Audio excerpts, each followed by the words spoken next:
Hi, my name is Caileigh, and I'm epileptic. I was diagnosed with epilepsy when I was 10. I'm now 22 years old, and I'm starting this channel to hopefully bring awareness to epilepsy and help out some people out there. Today is National Epilepsy Awareness Day, so we all have our purple colored shirts on.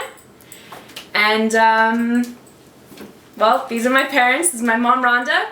This is my dad, Mark, and they're going to be helping me out because, well, my memory's not too great.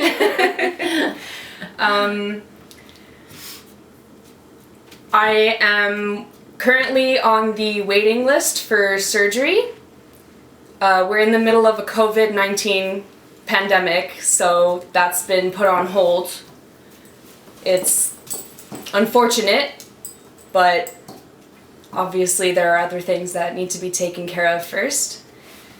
And we'll make that part of the story. Yeah, They can absolutely. they can follow along on our journey as Absolutely. we not only deal with the COVID pandemic, but as we wait for the phone call for your surgery. So It's coming. it'll add to the drama. It's coming. So do you remember your first incident? Do you remember how this all started? I don't remember first feeling the sensations, but I do remember my first seizure here. But you guys remember me feeling it first. I remember you telling me that I had come back from school saying that I had felt like pins and needles in my arms and in my legs, which is actually called an aura. We didn't know that at the time. Yeah, didn't know it at the time. Yeah. Or a simple seizure? That's simple, yeah. Yeah. And we just sort of pushed it aside, thinking you were sitting on your arm or leaning on your arm or something like that. And then it happened again the following week. You came home and said the same thing. Mom, it had happened again, and sort of pins and needles in your legs, and kind of poo-pooed that off a little bit. And then that same weekend, so like just a couple of days after that, you were here in the kitchen playing with your friend Megan and playing with your dolls. And then you just jumped up and ran to me in the kitchen. I was standing at the sink, and you said, "Mommy, Mommy, it's happening again." And you ran around me, "Mommy, Mommy," and then you just slowly lost your awareness. You And just stood. that is a and type Mark, of seizure. There is a type Yeah. of seizure that's known as a loss of awareness seizure. And in hindsight, that's probably what that was. But as your parents, when we see you totally being out of it and not there, we wave our hands in front of your face and you are not there, that was very scary. Yeah. I bet. You didn't know what. So that meant a trip to the hospital. So that's what we did. We just went straight to the ER with you. Yeah. And we were given a referral to a neurologist, although a nurse told us that she thought that maybe because you were becoming of age, that perhaps you might be getting ready to start menstruating. Yeah. So we at first thought maybe her story made more sense than what the doctor did, wanting to send you to the neurologist. So we actually waited a little bit and saw our GP instead. Yeah. But once the GP heard what was happening and he said, "No, you need to go see the neurologist," and that's what we did. And that started your journey. That's how it all started. And it's a big journey. It is. It's Yeah, a long, she was 10 years epic old journey. at that time. Yeah. We got some stories to tell. Oh yes. Yeah. So you should really stay tuned and follow along. It's a long, epic 12-year journey, and it is still going. And do you remember back in those early days, like after it happened the very first time, do you remember if that like scared you or were you just puzzled?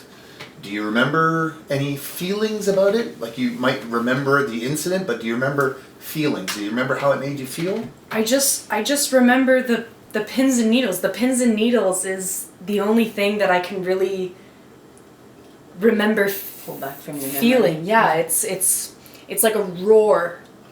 This big like echo, like being in a stadium. Almost like a wave, like the roar of a wave. Yeah, and it's like just like resonating through my entire body, like my head, my ears. It's just like overloading my entire like just sensory system. Does that make sense? Yeah.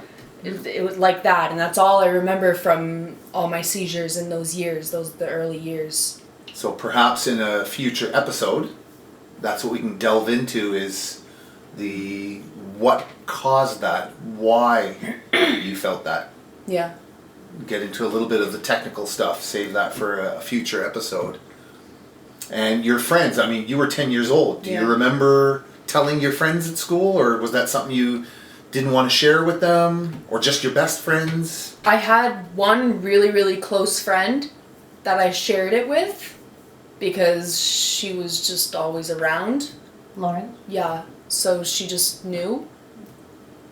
But I didn't run around and share it with everybody. Do you remember trying to, like, maybe not tell them, or no, I don't when remember. That happened to me at school. Did you? No, I don't remember. I didn't keep it a secret, but I didn't go out of my way and say, "Hey, this thing happened." Yeah. It was only until I had a seizure in front of everybody at a field trip where we went to that airplane thing. Yeah, no choice there. I had no choice. They all figured it out. Did you feel embarrassed, or you didn't want people to know? It was a little embarrassing because everybody I was that kid. Yeah. So I was just, that's it. I was that kid. Mm-hmm. I was that weird kid, and that carried on through high school. At the age of 10, it's hard to have all your peers, you're so self-conscious as it is. Mm-hmm. It's hard to have all of your peers staring at you. Yeah. I remember this one time in elementary school when my student teacher saw that I was having a seizure, and just the last thing that I had caught before I lost consciousness, awareness, whatever, was the girl next to me going, "Hey, that thing's happening to Caileigh again." And I was like, "Oh, that thing? Why do you call it that? Like, ugh, it's so gross. It sounds so weird and ugly." And it just made me feel so, maybe like, they almost didn't know ashamed of it. Well, of course they didn't know. Maybe They were don't so know, young. right? Yeah. 10 years old is pretty young to be able to Exactly, yeah. put it all into a place, a medical place even too. Yeah. For them. I mean, they just saw me kind of Do your thing. fall into, do my thing. So I'm sure, like, they were just as confused as I was. Scared a little. I don't know. Since you mentioned that today's Epilepsy Awareness Day, National Epilepsy Awareness Day, did you ever get anything to celebrate it for yourself? I got this purple t-shirt. And I got this tattoo. Was that a good segue? Yeah, it was a perfect segue.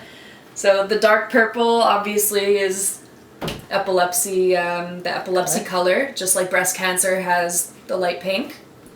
And, we got the purple ribbon as well. My mother, myself, and my cousin all have tattoos. Mine is, it's a fairy. Are you gonna put a picture? Yeah, I'll put a It's a fairy, and it's got some big old purple butterfly wings, and it says, "With brave wings I fight," because you fight every day. It's been a battle. It's been a battle. It's been a battle. It's been a big old battle, and I fight. Not just myself, but I got my family alongside me, and I'm super grateful for it. And it's amazing, and I'm really lucky because not everybody has that. I'll bet you there's some kids, people out there who don't have a big support team. Yeah. There are a lot of people that have it worse than me, Yeah. and that have no support system, Sure. and that's horrible. So tune in to the next episode, and we'll delve a little bit deeper into Caileigh's journey and share her experiences with you, or Caileigh will. And tune in again. Like, comment, and subscribe.